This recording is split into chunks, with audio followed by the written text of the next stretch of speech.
আসসালামু আলাইকুম, স্বাগত জানাচ্ছি রেলওয়ে ব্লগে। আমি এমন এক রেলপথে আছি যা কিনা 130 বছরের চেয়ে বেশি পুরানো। ব্রিটিশ আমলে তৈরি করা এই ট্রেন লাইন আজও মিয়ানমারের প্রাণ সঞ্চালক হিসাবে কাজ করে। আমি বর্তমানে মান্ডালি থেকে যাচ্ছি ইয়াঙ্গুন। বিশ্বাস করবেন কিনা জানি না, 620 কিলোমিটার রেলপথ অতিক্রম করবো আজকে আমরা, এবং আমাদের যাত্রা শুরু হবে 8:30 থেকে সন্ধ্যা 7:30 পর্যন্ত। এই লম্বা যাত্রায় আপনারা কি কি দেখতে পাবেন জানেন? অনেক কিছু। এই জানালার পাশ দিয়ে আমি আপনাদেরকে দেখাবো ধান ক্ষেত, ছোট ছোট গ্রাম, বৌদ্ধ পেগোডা, গরুর গাড়ি, স্থানীয় বাজার, ছোট ছোট রেলওয়ে স্টেশন, বিস্তীর্ণ সমভূমি, নেপিডো শহরের ফাঁকা অঞ্চল। বাই দা ওয়ে, আমি রোহন যেহেতু ব্লগ শুরু করতেছি, এই ব্লগটাকে আমরা এখান থেকে শুরু করব। আপনাদের তো অবশ্যই জানা দরকার, যেহেতু আমরা মায়ানমার অর্থাৎ বার্মায় আছি, আপনি রেলওয়ের টিকিটটা কিভাবে কাটবেন, কয়দিন আগে কাটা উচিত, স্টেশনটা দেখতে কেমন, কিভাবে আসা যায়, এই জিনিসগুলো জানার আগ্রহ আছে? ইয়েস, আমার আছে আপনাদেরকে জানানোর জন্য, বিকজ এটা জরুরি। তাই আমরা আমাদের ব্লগটা একটু ফ্ল্যাশব্যাকে গিয়ে স্টার্ট করব, এবং আমরা আজকে অনেক কিছু শেয়ার করব। এই রেলওয়ের ইতিহাস, মজার ফ্যাক্ট এবং ছোটোখাটো রেলওয়ে স্টেশন চেষ্টা করবো নামার জন্য। সো দেরি না করে চলেন ব্লগটা শুরু করি। চ্যানেলটি প্লিজ সাবস্ক্রাইব করে একটা কমেন্ট, একটা লাইক করে দেন, এবং আপনারা বসে যান আজকের এই সুন্দর রেলপথ জার্নি দেখার জন্য। এখানে আমি ফ্ল্যাশব্যাকে গিয়ে আমার হোটেলে চলে যাব, যেখান থেকে আমি টিকিট কেটে আমার এই যাত্রা শুরু করছি। গুড মর্নিং বন্ধুরা, আমার যাত্রা হবে হোটেল থেকে। সকালের ব্রেকফাস্টটা করে নিচ্ছি। সময় বাজে এখন সকাল 7:05। সো টিকিটের বিষয়ে একটা কথা বলি, আপনাদের টিকিটটা মিনিমাম 2 থেকে 3 দিন আগে কাটতে হবে। অনলাইনে টিকিট কাটতে পারবেন। অনলাইনে টিকিট কাটার জন্য আপনি ওয়েবসাইটে গিয়ে, বাট পেমেন্টটা দিতে হবে লোকাল। লোকাল কিছু ব্যাঙ্ক অ্যাকাউন্ট আছে বিকাশের মতো, এবং হলো যে ব্যাংকের কিউআর কোড, ওইটার মাধ্যমে। সো যদি কখনো আসেন, লোকাল লোকের হেল্প নেবেন, অথবা রিসিপশন থেকে আপনি চেষ্টা করবেন 2 থেকে 3 দিন আগে টিকিট কাটতে, যদি মায়ানমারের ট্রেন এক্সপিরিয়েন্স নিতে চান। মান্ডালির ওয়েদার নাতিশীতোষ্ণ, এত ঠান্ডাও না, এত গরমও না, মোটামুটি চলার মতো। যদিও এখন জুন মাস চলতেছে, আমাদের বাংলাদেশে কিন্তু প্রচণ্ড গরম, মারাত্মক লেভেলের। বাট এখানে হলো যে তাপমাত্রা 28 থেকে 34 ডিগ্রি, আর সান স্টেটে চলতেছে হলো যে 18 থেকে 24 ডিগ্রি। তাপমাত্রাটা খুবই সহনশীল পর্যায়ে আছে। যাই হোক, আমি নাস্তা শেষ করে নিচ্ছি। নাস্তা শেষ করে টুকটুক দিয়ে রওনা দেবো ট্রেন স্টেশনের উদ্দেশ্যে, বিকজ ওখানে হলো যে আমার আধা ঘন্টা আগে প্রিন্ট টিকিটটা বের করতে হবে। অনলাইন টিকিটটাকে কী করতে হবে, প্রিন্টের আকারে ফিজিক্যাল একটা টিকিট বের করে নিয়ে তারপর ট্রেনে বসতে হবে। আমি যে হোটেলে ছিলাম ওই হোটেলের নাম হোটেল আরোরা, খুবই ভালো। সকালের ব্রেকফাস্ট সহ মাত্র $25 পেয়ে গেছি। Even luggage pick up, drop, welcome drink সহ এভরিথিং ওকে। স্টাফদের বিহেভিয়ার অতুলনীয়। আমার মানে অসম্ভব লেভেলের ভালো লাগতেছে মায়ানমারের স্টাফদের বিহেভিয়ার। এখানকার হোটেল ম্যানেজমেন্ট কোর্স যারাই করায় তারা মনে হয় মানে অন্য লেভেলের, ক্রেজি লেভেলের, বিকজ এত অল্প টাকায় এই ধরনের হোটেলে সার্ভিস পাও 5 স্টার হোটেলের সমান। যাই হোক, বিদায় নিচ্ছি মান্ডালি থেকে। দেখা হচ্ছে ইয়াঙ্গুনে, বাট আমরা আপনাদেরকে দেখাবো ফুল ট্রাভেল, অর্থাৎ ট্রেন জার্নির ফুল এক্সপিরিয়েন্স। একটা ঝলক দেখায়নি এই শহরে। এই যে দেখুন, এই শহর নিয়ে আপনাদের যদি আগ্রহ থাকে তাহলে কিন্তু মান্ডালি সিটি ব্লগটা দেখতে পারেন। আই হোপ আপনাদের ভালো লাগবে।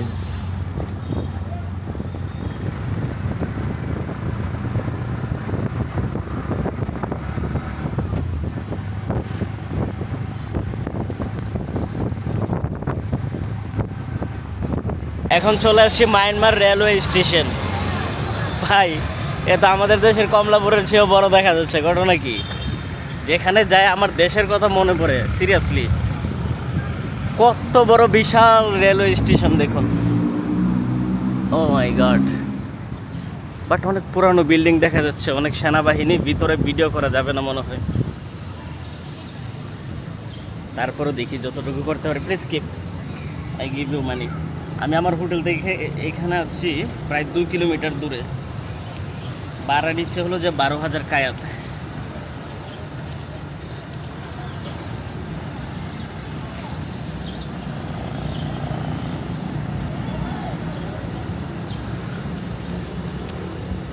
ওকে,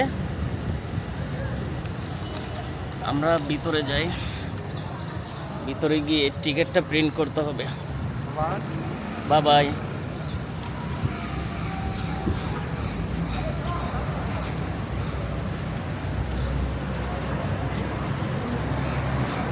বন্ধুরা টিকিট দিয়ে দিল আমাকে। এখানে অনলাইন টিকিট আপনার আধা ঘন্টা মিনিমাম আগে সেভাবে প্রিন্ট করে নিতে হবে, এখানে দেওয়া আছে। এবং আরও মজার বিষয়, ট্যুরিস্টদের সুবিধার্থে আলাদা একটা বুথ আছে এখানে, যেখানে হলো যে ট্যুরিস্ট ইনফরমেশন বলে থাকে এইখানে। যাই হোক, প্ল্যাটফর্ম নাম্বার 1-এ হলো যে আমাকে যেতে হবে স্ক্যানিংয়ের মাধ্যমে।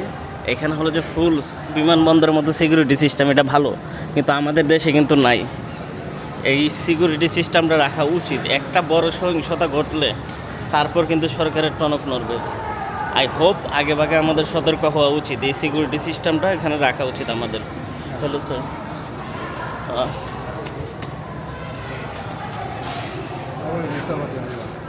প্ল্যাটফর্ম নাম্বার 1-এ আমি এই টিকিট নিয়ে ওয়েট করব, দেখি ট্রেন কখন আসে।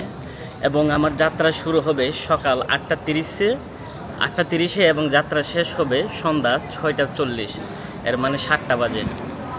আল্লাহু আকবার, কতক্ষণ লম্বা সময়, এত লম্বা সময় যে আমি কেমনে কাটামো এটি ভাবতেছি। ট্রেনের ভিতরে আমার সহযাত্রী যদি একটু ভালো হয়, আমার যাত্রাটা খুব সুন্দর হবে। আই হোপ এমনটা হোক। আপনাদেরকে ভিতরের অবস্থা দেখাই। এই যে দেখুন, ভিতরে খুব পরিপাটি, খোলামেলা নেই কিন্তু। এই হলো ট্রেনের পট্টি। প্ল্যাটফর্ম নাম্বার 1-এ আমি আছি বর্তমানে।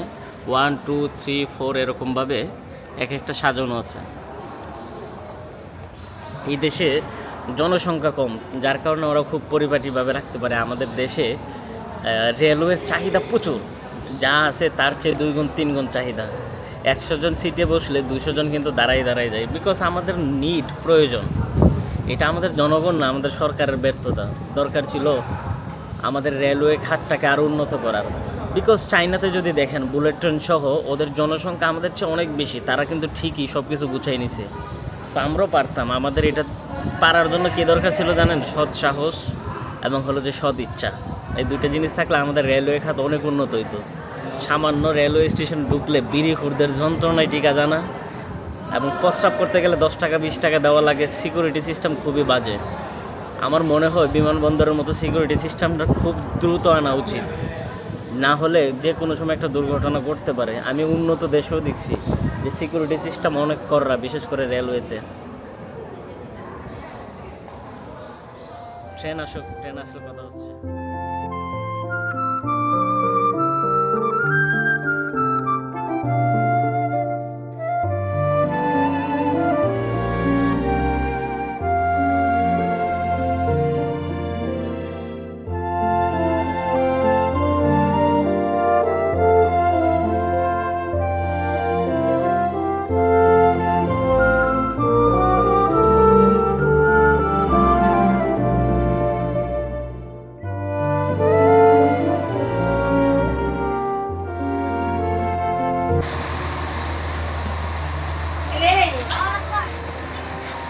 বন্ধুরা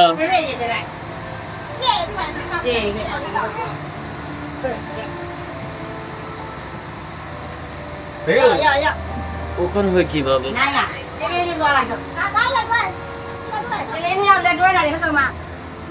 এই হলো ট্রেনের ভিতরে আমরা ঢুকে যাচ্ছি। আমার সিট নাম্বার 9A। উল্টা পাশে না হইলে চলে, উল্টা পাশে হইলে বিরক্ত লাগে। রেলওয়ের ভিতরের অবস্থা আমি আপনাদেরকে দেখাই, কি পরিমাণের ক্লিন এবং গুছানো, জাস্ট একবার কল্পনা করুন। ফালতু একটা সিট পাইছি আমি, যেখান দিয়ে জানালার আগা মাথা কিছুই দেখা যাবে না। এই হলো আমার সিট এখানে।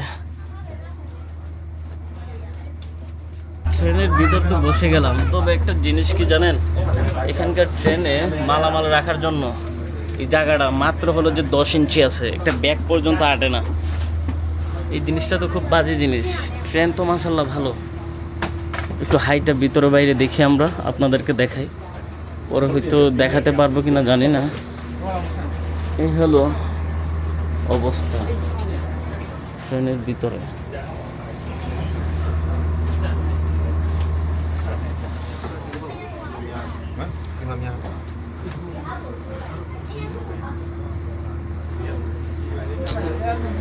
মালামাল রাখার জন্য জায়গা একবারে নাই।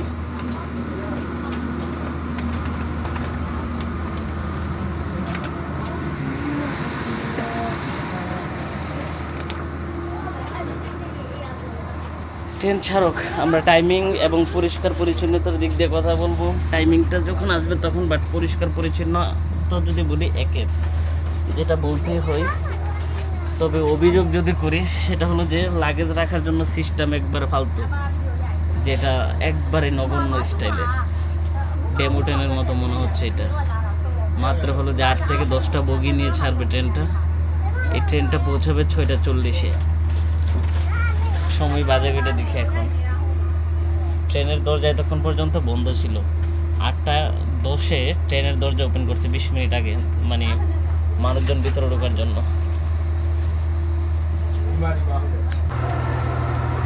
বন্ধুরা, এখানকার ওয়াশরুম, এই টয়লেটের পুরাই আধুনিকায়ন, দেখে মনে হবে কোনো বিমানের। দেখেন অবস্থা খুবই সুন্দর এবং টেকনোলজি খুবই দারুণ। এটা একবারে নিচেতে যাবে না, এটাতে একটা ডিজিটাল সিস্টেম ব্যবহার করা হয়েছে। মানুষের মলমূত্রগুলা ভিতরে শোষণ করে, এটা প্রক্রিয়া করে ফেলে। কোনো রেলপট্টিতে এখানকার মলমূত্র যাবে না। পরিষ্কার পরিচ্ছন্নতার দিক দিয়ে আপনি 5-এর ভিতর 5 দিতে পারেন, এত পরিমাণে ক্লিন। এখানে ডাস্টবিন, এখানে বেসিন, এখানে আয়না, এখানে ওয়াশরুম। তারপর হচ্ছে আপনার দেখেন, বিশেষ করে যেটা প্রয়োজন, এটা অনেক জায়গায় থাকে না।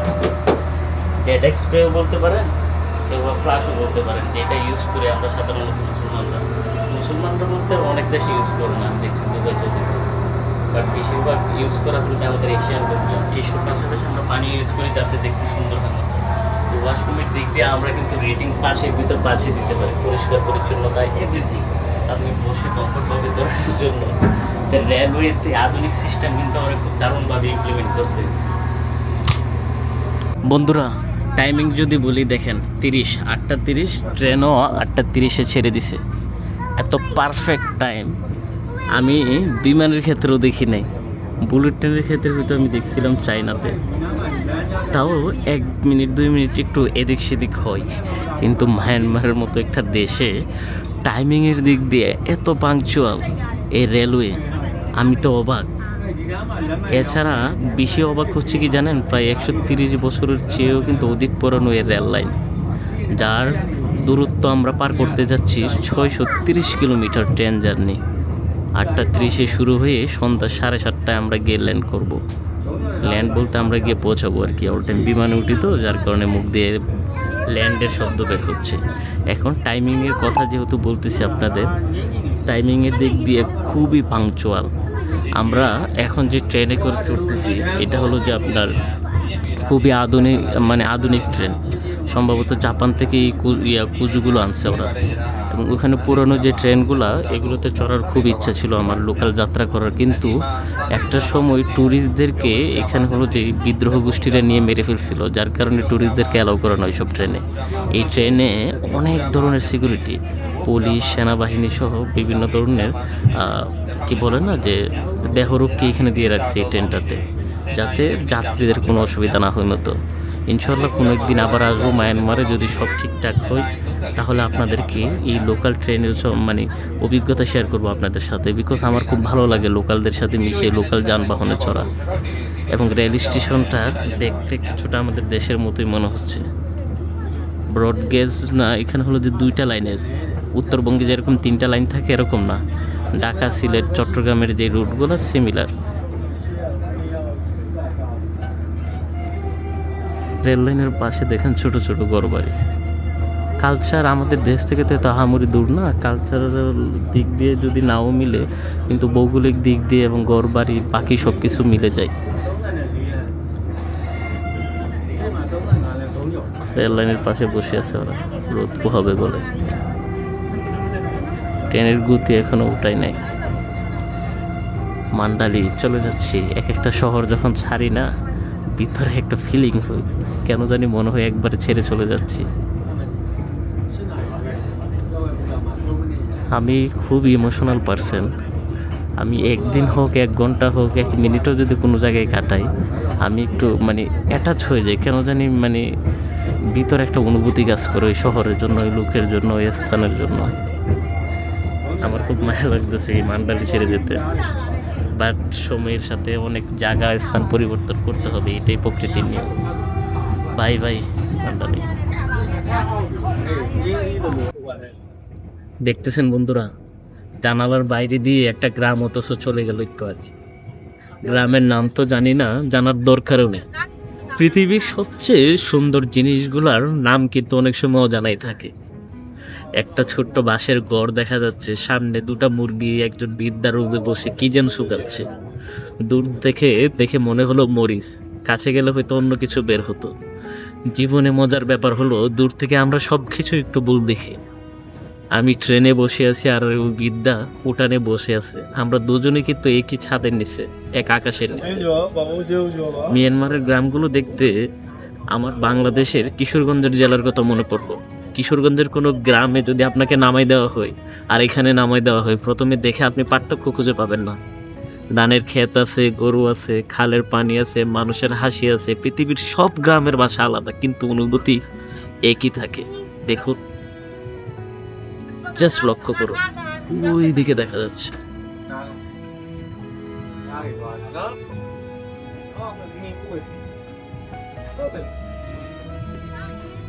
কৃষক গরু দিয়ে হাল চাষ করতেছে। একটু জুম করতে পারলে যদি দেখানো যেত। আমার একটা ক্যামেরা কিনবো আমি, খুব জুমিং ক্যামেরা, যেটা দিয়ে আমি দূরের জিনিসগুলো আপনাদের সুন্দরভাবে দেখাতে পারবো। যদিও ট্রেনটা স্থির না। মাটির রাস্তাগুলোর পাশে গাছ দিয়ে ভরপুর। এই যে দেখুন, এই মাটির রাস্তা, দুই পাশে কিন্তু গাছ। ছোট্ট একটা খালের মতো, এটা খাল বলবো নাকি নালা বলবো, খালি দড়ি চলে গেছে রাস্তার পাশ দিয়ে। চাষাবাদের পানি ওখান থেকে নেই। গরুর গাড়ি দেখা যাচ্ছে।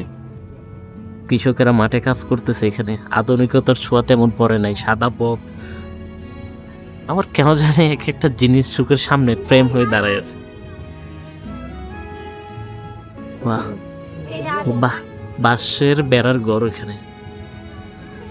ছোটবেলা আমি এভাবে মানে যখনই যাইতাম ঘুরতে যেতাম আব্বুর সাথে আম্মুর সাথে, আমি তাদেরকে দেখাতাম, ওই যে দেখো এটা, ওই যে দেখো এটা, ওই যে দেখো ওইটা। তো এখন কেন জানি আপনাদেরকে আমি এভাবে দেখাইতেছি। এই যে দেখুন, বাঁশের ঘর, মাটির রাস্তা, কৃষক, বগ, ধান ক্ষেত, ওই তাল গাছ, এভরিথিং। কেন জানি আপনাদেরকে শুধু আমার এগুলো মানে হাতে ধরে ধরে দেখাতে মন চাচ্ছে। আমার ব্লগের ভিন্নতা মনে হয় এইটাই। এই যে দেখুন, কৃষক, এখানে প্রায় কৃষক হলো মহিলা। এখানকার একটা রুলস কি জানেন? মহিলারা মাঠে কাজ করে, ছেলেরা বসে থাকে। অনেক জনগোষ্ঠীতে এরকম সিস্টেম আছে। অনেকে অস্থায়ী ঘর করে, এরকম হাওরের মতো এলাকা। জমিন যখন হলো যে ধান পেকে যায়, তখন ফ্যামিলি নিয়ে চলে আসে, অস্থায়ী ঘর করে। এখানে হলো যে ওরা চাষাবাদগুলো কমপ্লিট করে, ধান টান শুকাই টোকাই এখান থেকে নিয়ে পরে তাদের অরিজিনাল বাসায় যায়। আদিকালের সিস্টেম এখনো আছে এখানে বহুমূল।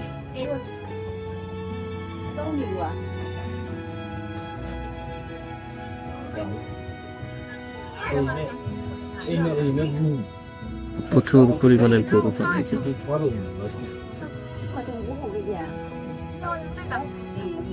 আমি মায়ানমারে আবার আসবো।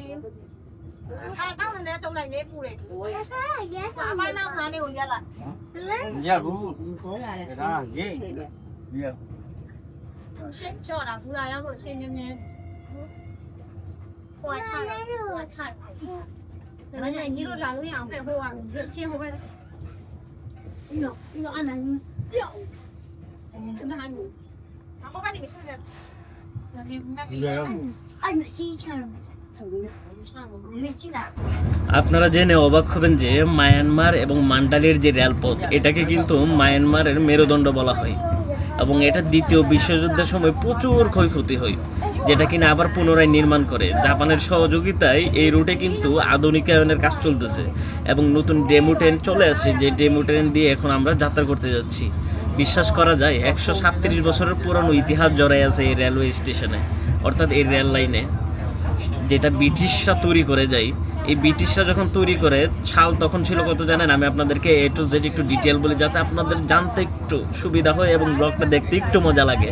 যেহেতু ব্লগ করবো আমরা একটু ডিটেল বলি না, মন্দ কি নাকি। ব্রিটিশরা এই রেল লাইন নির্মাণ শুরু করে 1880 খ্রিস্টাব্দে, অর্থাৎ 1880 খ্রিস্টাব্দে বলতে বাংলা না, এটা হলো ইংরেজি সনের কথা বলতেছি আমি। ইয়াঙ্গুন থেকে বাগু সম্ভবত, হ্যাঁ ইয়াঙ্গুন থেকে বাগু অংশ চালু হয়ে 1884 সালে নির্মাণ শেষ হয়। তারপর হলো যে টাওয়াঙ্গু পর্যন্ত 1885 সালে ওরা শেষ করে। এরপর পুরা লাইন মান্ডালি পর্যন্ত সম্পন্ন হতে 1889, প্রায় 9 বছর যাবৎ কাজ করে। 1880 থেকে 1889 শেষ করে এই রেল লাইন। এই রেল লাইনে লোকাল ট্রেনে চড়ার খুব শখ ছিল, যেটা আমার এখনো ভিতরে প্যারা দিতেছে। অ্যাজ এ ট্যুরিস্ট হিসাবে এটা পসিবল না, এবং একটা দেশের ল মানা আমার জন্য এটা জরুরি, যার কারণে আমি হয়তো আপনাদেরকে দেখাতে পারতেছি না। আমরা ফ্যাক্টগুলো একটু একটু শেয়ার করি। আমার চোখ শুধু বারবার জানালার পাশে যাচ্ছে, পাশটা দেখানোর জন্য আপনাদেরকে দেখাই। এই যে দেখুন বৌদ্ধ ভিক্ষুক অনেক এখানে। আমরা আস্তে আস্তে একটু একটু ফ্যাক্ট, একটু ইনফরমেশন, একটু তথ্য দেব এবং একটু একটু ভিউ দেখাবো আপনাদেরকে। এটা হতে যাচ্ছে এক রোমাঞ্চকর জার্নি। আমি রোহান বিশ্বের নানান দেশে ঘুরে village blog, train blog, local transportation সহ রুরাল ব্লগগুলো আপলোড করে থাকি। আমি হয়তো 8-10টা ব্লগারের মতো এত বড় ব্লগার না, তবে হ্যাঁ আপনাদেরকে অথেন্টিকতার দিক দিয়ে সেরা সেরা কিছু ব্লগ আমি উপহার দিতে পারবো। বিকজ আমি যেসব জায়গায় যাই, যেসব লোকের সাথে মিশি, অন্য কারো দ্বারা এটা কখনো পসিবল না। কষ্টের শেষ পর্যায়ে চলে যাই। বিলিভ করবেন এই ট্রেন জার্নি করার জন্য আমার রুটটা কী ছিল? আমার রুট ছিল হলো যে আপনার কালাই আসছে হলো যে রেঙ্গুন থেকে। কালাই থেকে শান স্টেট 70 কিলোমিটার পাহাড়ি পথ পাড়ি দিতে হবে, তাও হেঁটে।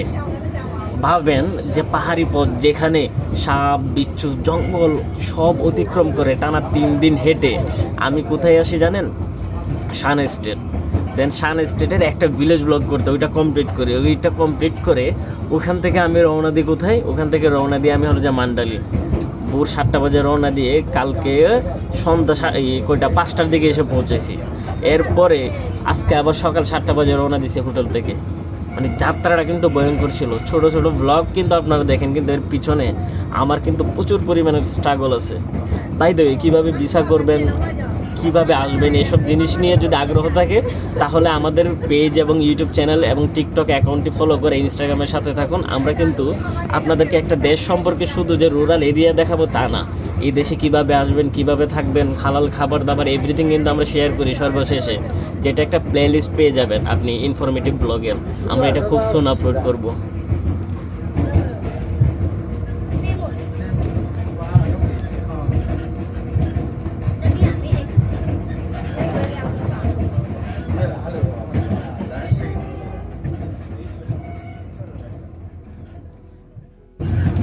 বন্ধুরা, দূরে সবুজ ক্ষেত দেখেন, তার মাঝখানে কিন্তু মাটির রাস্তা। এখানে কয়েকজন লোককে দেখা যাচ্ছে সাইকেল চালিয়ে যাইতেছে। একটা জিনিস দেখছেন, সুখী মানুষের মুখ দেখা লাগে না, দূর থেকে বোঝা যায়। তাদেরকে দেখে কেন জানি আমার বারবার মনে হচ্ছে তারা আসলে সুখী মানুষ।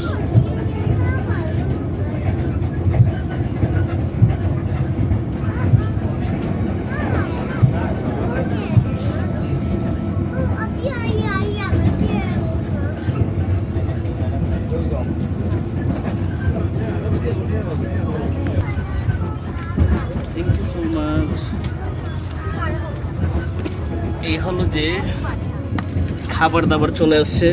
আমি ওদের কাছ থেকে গরম পানি নিয়ে, আমি দেশ থেকে নুডলস আনছিলাম। বাংলাদেশে কোনো নুডলস কোম্পানি যদি দেখেন আমাকে স্পন্সর করতে পারেন, আমি কিন্তু দেশের বাইরে গিয়ে আপনাদের নুডলসগুলো আমি খাই, তো এগুলো ভিডিওতে কিন্তু আমরা শেয়ার করতে পারি। Can you cover up?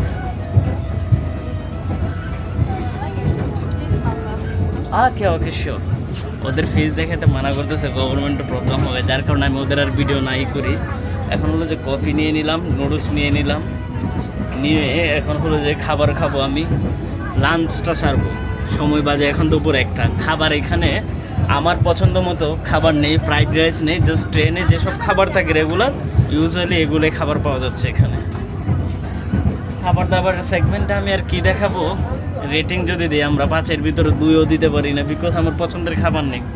তাও কিন্তু দেশের বাইরে যখন আপনারা ট্রাভেল করবেন, বিশেষ করে চেষ্টা করবেন হলো যে কিছু ওয়ান টাইম কফি আর চা খাইলে ওয়ান টাইম চার প্যাকেট এবং হলো যে কিছু নুডলস আপনি যেটা পছন্দ করেন এগুলো সাথে রাখার জন্য, তাহলে খাবার দাবারের প্রবলেম হবে না, যেটা আমি এখন অলরেডি নিয়ে নিছি। প্রচুর পরিমাণের ঝাঁকি দিতেছে ট্রেন, বুঝলাম না আমার কফিটা নেওয়ার পরই কেন শুরু হলো। ওকে, খাবার দাবার খেয়ে নেই, থামলো।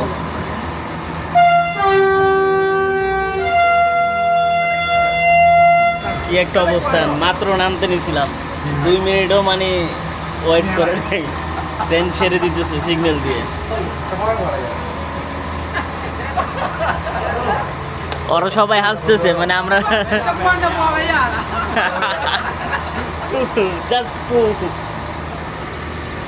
2 মিনিটও ইয়া করে নাই, ওরা সফর করে নাই। এই তো গেট বন্ধ হয়ে যাচ্ছে অটোমেটিক। মনে করছিলাম যে বাহিরে যাবো, গিয়ে স্টেশনটা দেখাবো, বাট হচ্ছে না। দেখি নেক্সট স্টেশনে থামলে আবার চেষ্টা করবো স্টেশন দেখানোর জন্য।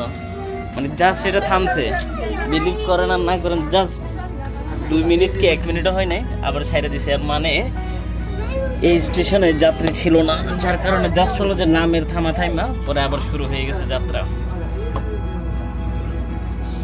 স্টেশনটা পুরা সেই ফাঁকা ঘরের মতো।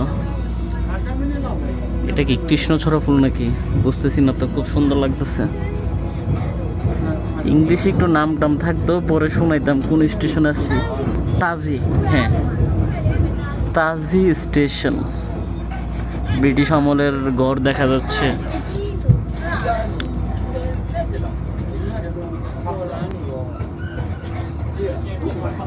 এই হলো তাদের লোকাল ডোমেস্টিক ট্রেন। সেই পুরানো আমলের ট্রেনগুলো সম্ভবত এখানে কাজ চলতেছে। বাট এটা কেমন মস্কারা করলো, নামতেই দিল না। ভাবছিলাম নেমে একটু ফুটেজ নেবো, ব্লগটা আরো সুন্দর হবে।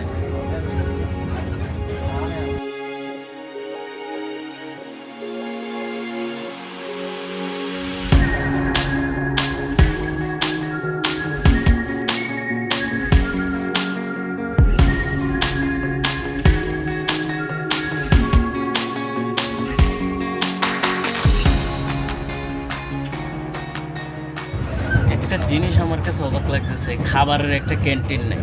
উচিত ছিল এই ট্রেনটাতে একটা খাবারের ক্যান্টিন রাখা, যেখানে গিয়ে আমরা চুজ করে খাবার খেতে পারবো। কাজাকিস্তানে ছিল, যেটা আমার খুব ভালো লাগছে, বিফ দিয়ে পটেটো ম্যাশ খাইছিলাম।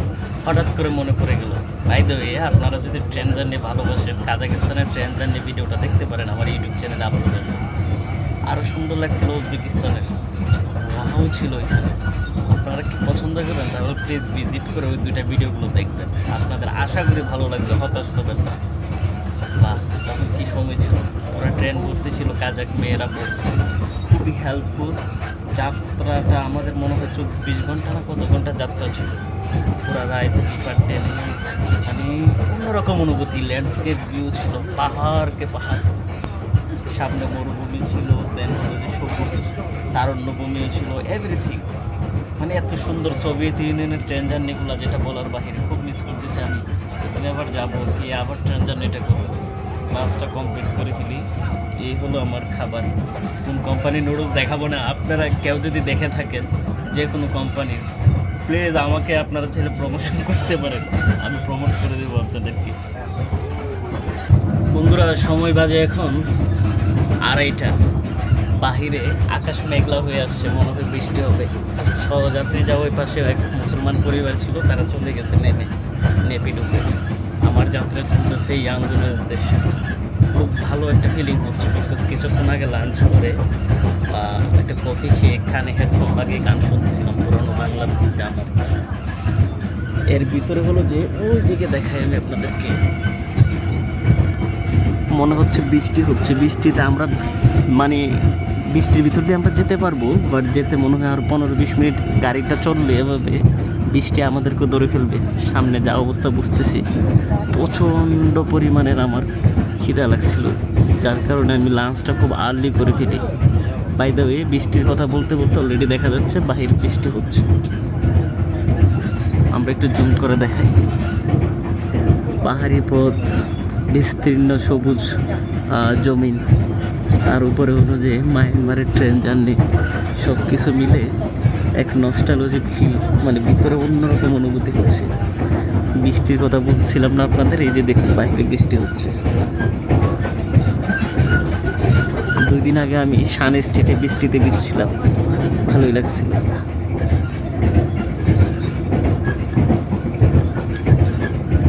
আমরা একটু ট্রেনটা ঘুরে দেখি।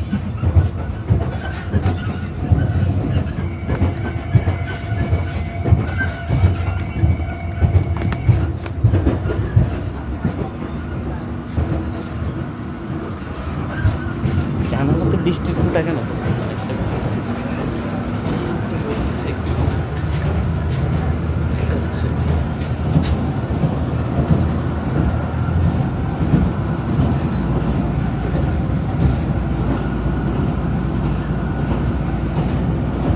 ঝকঝক ঝকঝক শব্দ হচ্ছে, ভিতরে এক অন্যরকম অনুভূতি কাঁপুনি দিচ্ছে। বাহিরে মুষলধারা বৃষ্টি, মায়ানমারের ঘরবাড়ি, ফসলি জমি, সব কিছু মিলে এক অন্যরকম অনুভূতি হচ্ছে। কেন জানি আমার বৃষ্টিতে ভিজতে মন চাইতেছে। আমাদের দেশে ট্রেনগুলো জানালা খুলে, লোকাল ট্রেন আর এসি বুকতে খোলা যায় না। লোকাল ট্রেনগুলো হাত বাড়াই জানালা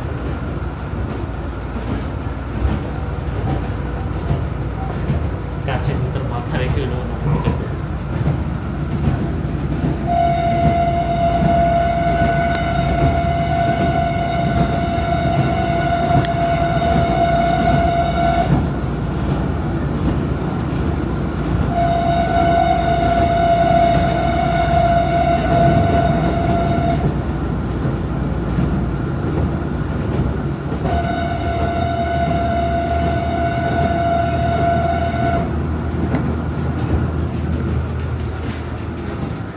ওই পাশে বৃষ্টি হলেও এই পাশের জানালা ভিজাতে পারে না এখন বৃষ্টি।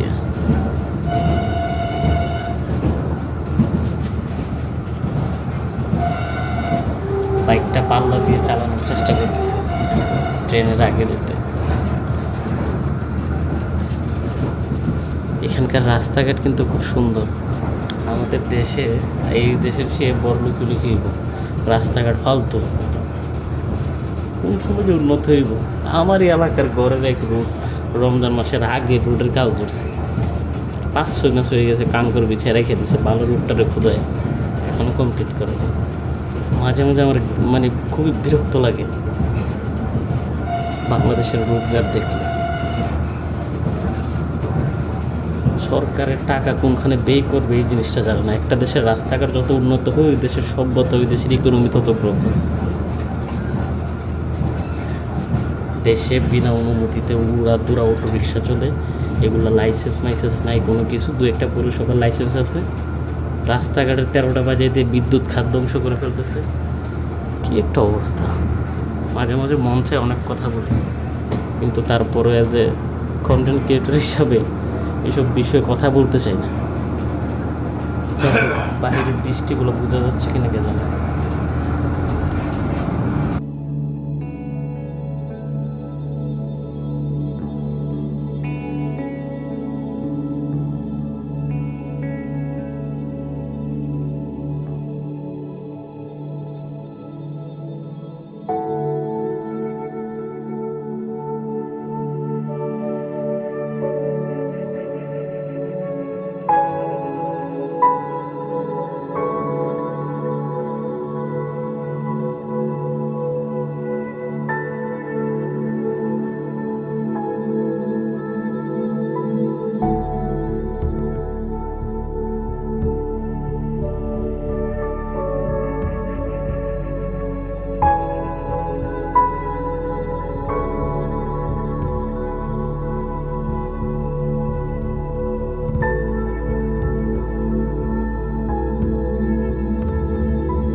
বন্ধুরা, দেখতে দেখতে 5টা 30 বেজে গেছে। অনেক লম্বা একটা সফর, আর 1.5 ঘন্টা বাকি আছে। আর 1.5 ঘন্টা পর আমি আমার গন্তব্যে পৌঁছে যাব। বিকালের সূর্য আমার গায়ে খুব আলতোভাবে এসে পড়তেছে, যেটা খুব ভালো লাগতেছে। না, ভিতরে এসির যে একটা ঠান্ডা, তার উপর সূর্যের আলোটা যখন গায়ে লাগে না, খুবই আরাম লাগে।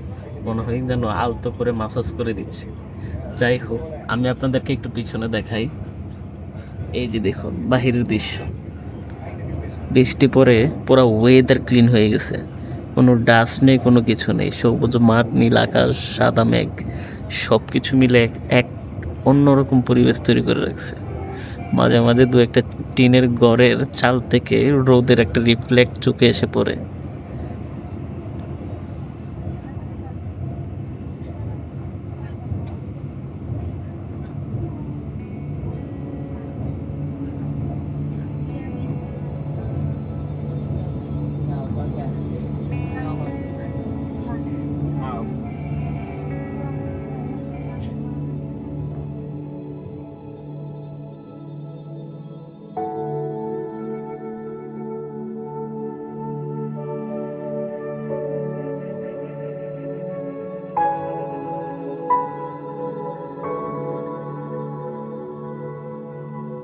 বন্ধুরা, দেখতে দেখতে আমরা চলে আসছি ইয়াঙ্গুন। আমি রোহান আজকের মতো বিদায় নিচ্ছি। দেখা হবে আপনাদের সাথে অন্য কোনো দেশের ব্লগে। ততক্ষণ পর্যন্ত সবাই ভালো থাকবেন, সুস্থ থাকবেন, টেক কেয়ার।